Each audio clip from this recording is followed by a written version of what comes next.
Lena Riordan did not have time to scream. One shove, one step into nothing, and she was falling into the Silverhorn mine, the sky shrinking to a pale coin above her. Cold air tore at her dress.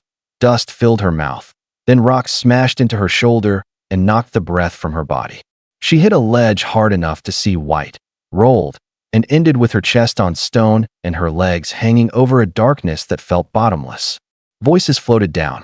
"That's done," a man called. "She won't be talking now." Someone laughed. Gravel slid from the rim and rattled past her into the abyss. Lena's hands clawed at broken rock, fingers bleeding. The ledge creaked under her weight. Terror roared in her ears. Then another voice came from above, low and dangerous. "You just threw my wife into a pit." Caleb, the silent rancher. Wife, she thought wildly. He called me his wife. For a moment, hope cut through the fear. Then the blackness rose and took her. Weeks before, the noon train had hissed into Willow Creek, steam boiling over a warped platform. Lena stepped down in a plain blue dress, clutching a tired valise and a letter from a man she had never seen. "My name is Caleb Harrow. I am a cattle rancher outside Willow Creek. I seek a wife who is honest, hardworking, and not afraid of silence. I do not drink. I do not raise my hand to women. No sweet words, no promises of love. But honesty, and a way out of Boston's cramped rooms and her father's temper." It had been enough. "You Lena Riordan?" She turned. He stood a little apart from the others, as if unsure he belonged any place crowded. Tall, sun-browned, hat low over gray eyes, shirt clean but worn thin at the seams. There was a scar on his cheek and a guarded set to his mouth. "Yes," she said. "I'm Lena. Caleb Harrow." He took her bag, careful and sure. "Wagons this way." No fumbling, no compliments. Just a quiet man who had written a quiet letter. They rode out through yellow grass and thin dust. Far off, mountains rose blue and sharp. "Silverhorn Range," he said. "Old mine up there. Shaft goes deep. Boys dare each other to get close. Fall in, you don't come back." "Then I'll keep away from it," Lena answered. He gave a small nod, as if making a private note, and clicked to the team. The ranch was not large, but it was solid. A low house, a barn, fences stitching the land together. May, Caleb's sister-in-law, met them on the porch with flour on her hands and mischief in her eyes. "About time," she said, pulling Lena straight into a hug. "We'll feed you, paint you up in your best dress, and get this stubborn man married before he changes his mind." 2 days later, in a whitewashed church with peeling paint, Lena became Mrs. Harrow. The preacher spoke of duty and storms and God's blessing. Caleb said, "I do," in a steady tone, slid a plain band onto her finger, then bent to kiss her. It was brief and careful, more promise than passion. "Mrs. Harrow," he murmured. Something in her chest loosened. Days on the ranch were full of work. Lena learned to rise before the sun, to bake bread that did not burn, to carry water without spilling it, to listen for the way wind changed just before a storm. Caleb never raised his hand and rarely raised his voice. He moved through the days like a man who had decided long ago to carry his pain quietly. His silences were heavy at first, then slowly turned into something like peace. In the evenings, they sat on the porch with coffee cooling in their hands. Sometimes Lena talked about Boston and the brother who had gone west and never wrote again. Caleb listened, eyes on the mountains, jaw tight. "West takes things," he said once. "Sometimes it gives him back different. Not always better." She wanted to ask what it had taken from him, but the question stuck in her throat. The trouble began with a knock that should not have come. Lena was alone in the house that afternoon, kneading dough at the kitchen table while sunlight spilled through the small window. May had gone to help a neighbor with a sick child, and the ranch hands were out mending fence lines. Caleb had ridden into town at dawn. So when the knock sounded, 2 sharp raps, then one slow, her hands froze mid-movement. She wiped her palms on her apron, crossed the small room, and opened the door just a crack. Harrison Clive leaned against the porch post, boots polished, smile lazy and wrong. "Afternoon, Mrs. Harrow," he drawled. "Seems your husband isn't home." Her pulse tightened. "No, he isn't." Harry stepped closer, uninvited, breath smelling faintly of whiskey. "Silverhorn Companies asked me to make a final offer. That mountain behind your ranch. There's money in it. Deep money. We only need cooperation." "Caleb has already answered you," Lena said, voice steady though her palms dampened. Yes, Harry replied softly. That's the problem. The wind shifted, carrying dust across the porch. A hawk cried far overhead. Harry's eyes flicked toward the rifle above the hearth behind her. You're far from Boston, Mrs. Harrow, he murmured. Things can happen out here. Fences burn. Cattle go missing.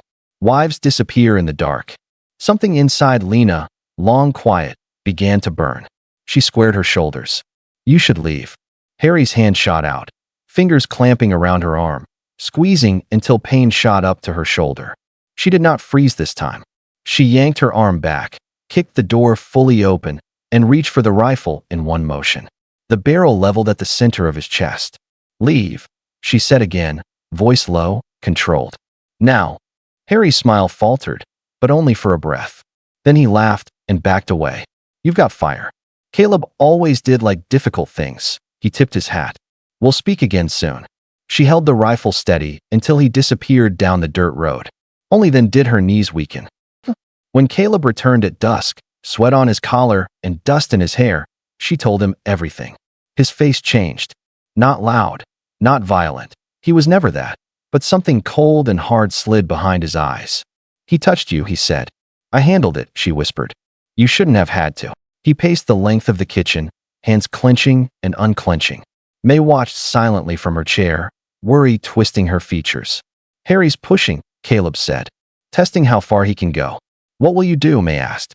Ride to the company office in town, he said. Make it clear the answer is still no. Alone? Lena asked. This isn't for lawyers or gunslingers. It's my land. My fight. Lena's breath shook as she stepped toward him. Come back. He surprised her by taking her hands gently, thumb brushing over the faint bruise Harry had left. I intend to. Caleb left before sunrise the next morning. By noon, the ranch felt wrong. Too still, too quiet, as if the wind itself was holding its breath. Lena checked the windows, the locks, the rifle. Near mid-afternoon, as the sun turned white and merciless, she heard footsteps outside. Not a rider, not a ranch hand. Footsteps. Deliberate. Slow. She backed toward the rifle rack again, breath shallow. A shadow passed the window. The door burst open before she could lift the gun. Harry's men flooded inside, two of them, rough, silent, smelling of sweat and iron. One grabbed her from behind, pinning her arms. Harry stepped in last, dusting his hat. Mrs. Harrow, he said gently, you should have convinced your husband. Now I have to make an example. She struggled fiercely. Caleb will find you. Oh, I hope so, Harry replied. That's half the fun. They dragged her outside. The world spun, sunlight stabbing at her eyes. One man tied her wrists. Another lifted her onto a horse like she weighed nothing. Please don't, she gasped, though she didn't know who she was begging. Harry chuckled. Silverhorn mine's been awful lonely. Her blood turned cold. She twisted, kicked, fought until her lungs burned, but the men held her like iron. The mine rose ahead, dark, rotted timber bracing its open mouth, wind whispering from its depths. Harry leaned close. You fall far enough, your husband learns to listen. She screamed then, raw, fierce, desperate. Two hands shoved her forward. The world vanished beneath her boots. She fell. The fall stole her breath long before she hit anything solid. Lena's scream cut off as cold air whipped past her, dust rising in a choking swirl. Then came the cracking pain. Her shoulder struck a jagged outcrop, her ribs slammed against stone, and the world exploded white. She landed on a narrow ledge, half her body on rock, the rest hanging over nothing. A low groan escaped her as she clawed blindly, fingers scraping until she found a jut of stone to grip. Above, voices argued.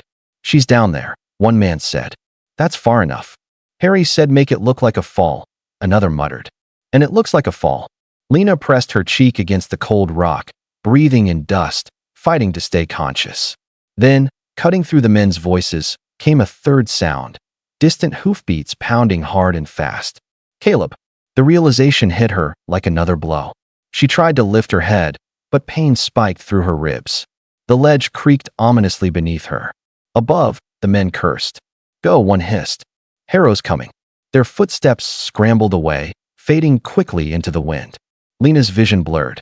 Darkness crept up from the edges. She forced herself to stay awake long enough to hear the horse skid to a stop at the mine entrance, gravel scattering. Then Caleb's voice, low, furious, and scared in a way she had never heard before. "Lena." She tried to answer, but only a dry whisper slipped out. He called again, voice cracking. "Lena, tell me you hear me." Her fingers tightened on the rock. Somehow, she pushed one word up through the pain. "Here." Silence followed, sharp, stunned. Then the sound of boots thundering to the edge. "Hold on," Caleb said, breath shaking. "I'm coming." The ledge groaned under her weight. She squeezed her eyes shut. "Don't," she managed. "It's not safe." A strangled laugh broke from him, half relief, half despair. "Not safe," he said. "You think I'm leaving you down there because it's not safe?" She heard him drop to his knees, heard the scrape of rope unfurling, heard the fear he tried to bury. "Caleb, don't talk," he said. "Save your strength." She felt the rope brush her hand, then stronger fingers closing around her wrist, warm, steady, trembling. "I found you," he whispered. "I found you." Her vision flickered again. The darkness pulled at her. "Don't fall asleep," he pleaded. "Lena, look at me." She forced her eyes open. His face hovered above, a blur of dust, sweat, and terror. "I've got you," he said. "I won't let you go." The ledge cracked beneath her. Stone snapped like brittle bone. And Lena fell again. But this time, Caleb fell with her. The rope jerked hard. They were suspended in midair, swinging violently in the dark shaft. Lena gasped, the motion jarring her broken ribs. Caleb grunted, tightening his hold around her. "I've got you," he repeated, breath hot against her ear. She clung to him, too weak to do anything else. He braced his boots against the wall, slowed their swinging, and began to climb one-handed, hauling both their weights with stubborn, wordless determination. In the dim light filtering down the shaft, she saw the muscles in his arms strain, saw blood running down one of his fingers where the rope had burned him raw. "Caleb," she whispered. "You'll fall. Then we fall together," he said. The words broke something inside her. Fear, yes, but something softer too, something she had not dared name. When they reached the upper ledge, Caleb shoved her up first, practically throwing her to safety before hauling himself over. He collapsed beside her, chest heaving, sweat running down his temples. For several moments, neither spoke. Then Caleb reached a trembling hand toward her cheek. "Did they hurt you?" She swallowed. "Just through me." His jaw clenched. "I'll kill them." "No." He looked at her, eyes wild with fury and fear. "They want you angry," she whispered. "They want you reckless." He stared at her for a long moment, fighting himself. Then he pulled her carefully into his arms, cradling her like she was something breakable. "I thought I'd lost you," he breathed. "Lena, His voice cracked. She rested her head against his chest, listening to his heartbeat stumbling fast. "I'm here," she whispered. "Caleb, I'm here." But the men who had taken her were not gone, and Harry Clive was not finished. As Caleb lifted Lena into his arms and carried her out of the mine, the sun dipped behind the ridge, long shadows spilling across the valley like a warning. The next blow had already been set in motion. The ride back to the ranch was a blur of pain and dust. Caleb held Lena in front of him on the saddle, one arm around her waist, the other gripping the reins with white-knuckled tension. Every breath she took sent a sharp ache through her ribs, but she stayed awake, leaning against him, feeling the thrum of his heartbeat through his shirt. "Don't fall asleep," he murmured, voice raw. "Stay with me." "I'm trying," she whispered. His jaw flexed, as if he carried more pain than she did. They reached the ranch as twilight bled across the sky. May came running out of the house the moment she saw them, hands flying to her mouth. "Lord help us," she breathed. "What happened?" "Harry's men threw her into the mine," Caleb said, sliding off the horse with Lena cradled in his arms. "I'm taking her inside." May hurried ahead, pulling back blankets and heating water, her voice steady despite the tremor in it. "Put her on the sofa. I'll fetch salves and bandages. Chasky's better with broken bones. I'll send someone to get him." Caleb knelt beside the sofa as May worked, refusing to move more than a few inches away. Lena winced softly when May touched her ribs. "Cracked, maybe one broken," May murmured. "Nothing to puncture the lung, thank the heavens. Bruises on her shoulder, scrapes everywhere, but she'll heal." Caleb closed his eyes briefly, as if the relief hurt. "I'll kill Harry," he said quietly. I'll put him in the ground. May stopped what she was doing and looked at him sharply. Caleb Harrow, you do no such thing. You go after Harry now, and the company will claim self-defense or paint you a murderer. The law won't be on your side. The law? Caleb said, voice low and dangerous. The law didn't keep him from laying hands on my wife. The last word hung in the air, warm and fierce and true. Lena opened her eyes and reached for his hand. Don't leave, she whispered. Caleb leaned closer, his forehead nearly touching hers. I'm not going anywhere. Not tonight. May softened. You both need rest. Questions can wait. Night settled like a heavy blanket over the ranch. The wind scraped against the shutters, carrying the distant howl of coyotes. Inside, the small lamp flickered as Lena slept uneasy under the haze of pain. Caleb did not sleep. He sat beside her, elbows on his knees, head bowed. The lamplight threw long shadows across his face, carving deeper lines into his tired features. Occasionally, he lifted her hand, brushing his thumb over her knuckles, gentle in a way that seemed to surprise him every time. When Lena stirred with a small, pained sound, he was immediately alert. Easy, he murmured. I'm here. Her lashes fluttered. Did you find them? Not yet. She swallowed. They wanted to scare us. They wanted you scared. Caleb's voice was a low growl. I'm past scared. She squeezed his hand. Promise me something. He hesitated.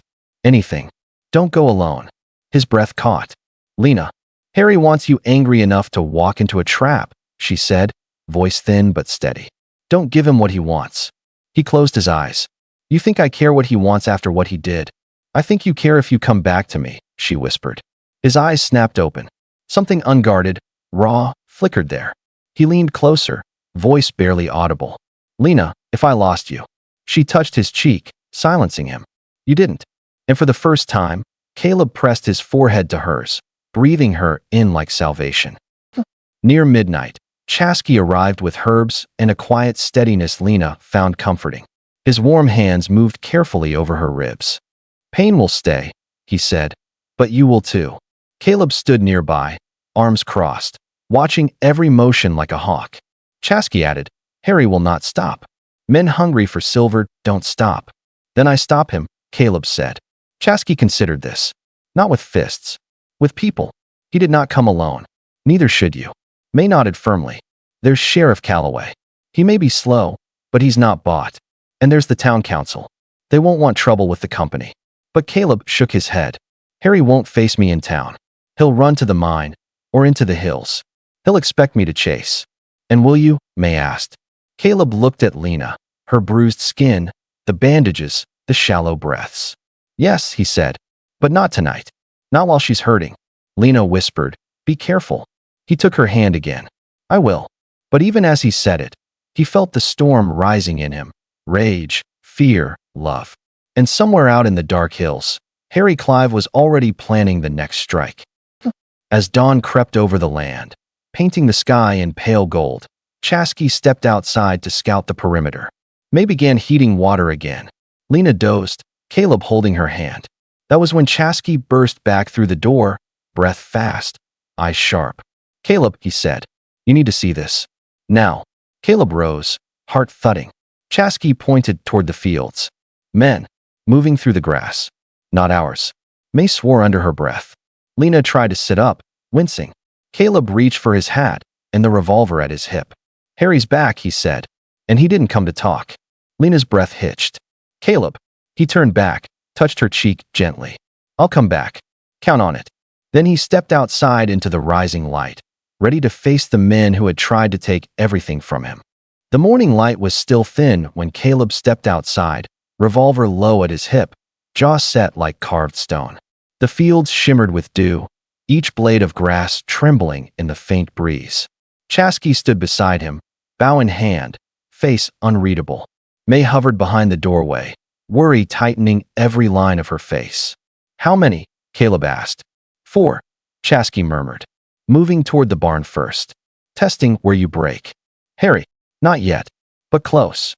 Caleb stared across the land he had worked, bled for, nearly lost.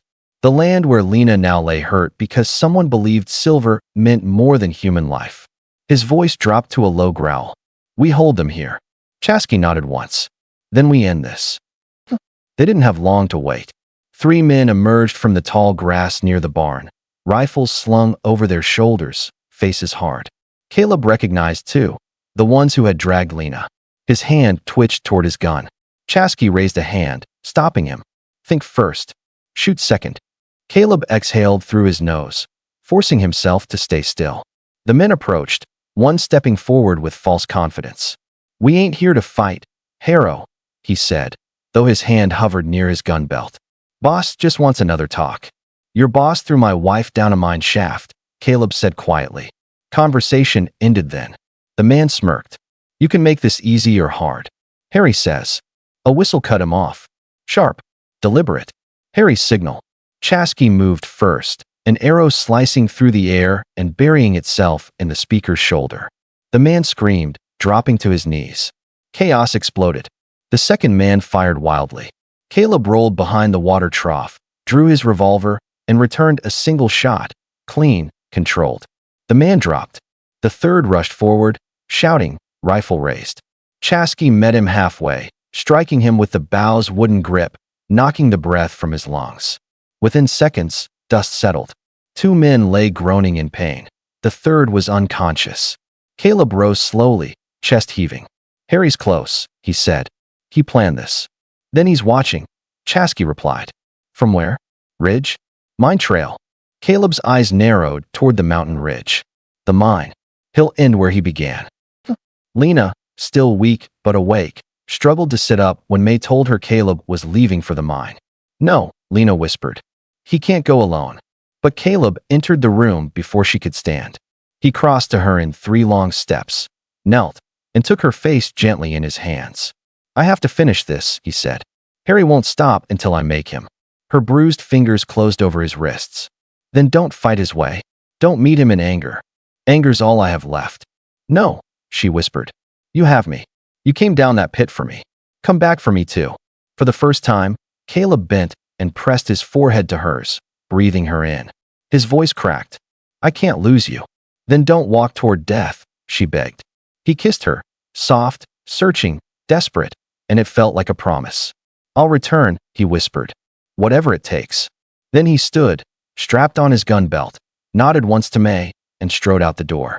Chasky joined him, silent as shadow. Together, they rode toward the Silverhorn mine. Harry stood at the edge of the shaft when they arrived, boots planted in dust, arms crossed, a pistol hanging loosely in his grip.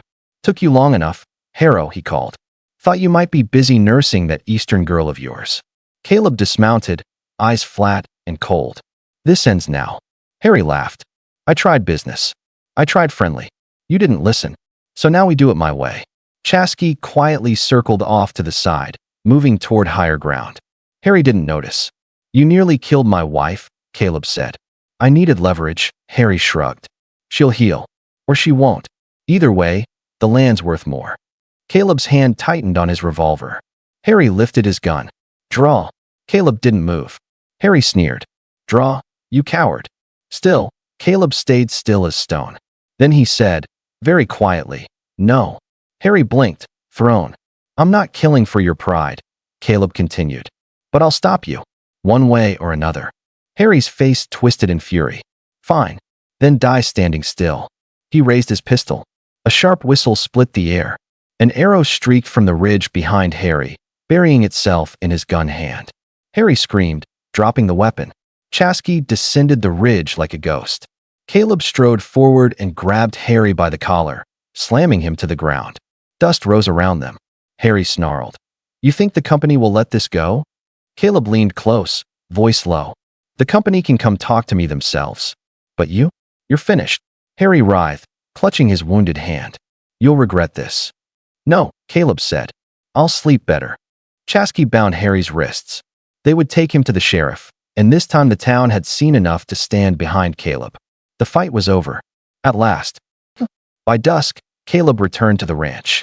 Lena saw him from the doorway, dust-covered, exhausted, but alive. She stepped outside, breath trembling. He went straight to her, cupped her face, and kissed her, long, deep, and full of everything he'd been afraid to say. When they parted, her voice shook. You came back. He touched his forehead to hers. I always will. She rested her hands against his chest. Then let's start again. Not as strangers, not as quiet promises, but as us. Caleb's eyes softened. Then stay by my side, Lena. No matter what comes. I will. And as the sun sank behind the Silverhorn range, the silent rancher held the woman he had almost lost, knowing he would fight 100 battles before letting her fall again.